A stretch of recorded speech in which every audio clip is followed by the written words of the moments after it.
And it's my pleasure to share with you a little bit more insight into the way forward. We stick to our strategy. We say that at the outset, 246. But we did take the opportunity in 2018 to look a little bit deeper into a number of companies. And if you recall our initial slide in February 2017, 2 years ago, it's really the detail on the left there. At that time, we said that we spent quite a lot of time going deep into the company, analyzing. We shared with you what we found and our way forward, in other words, the roadmap of Strategy 2020. That allowed us to work on the biggest areas, most significant areas first with a sense of priority. And then as they became under control and we kind of exited the stabilization phase that we talked about early last year, we then said, okay, now let's go to the next level of detail or granularity, if you like.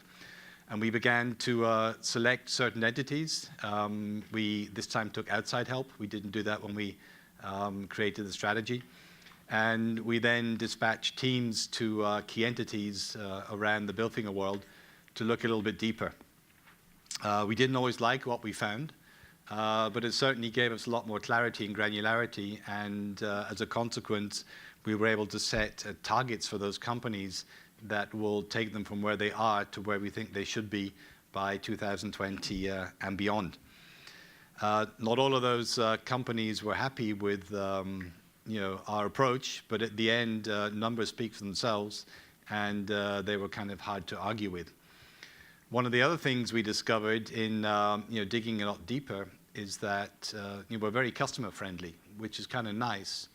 But we were finding that if the employees had to choose between customer and Bilfinger, they often chose customer, which of course you tell to the customer when you're in front of them, but you don't tell to the board when you're trying to explain your results.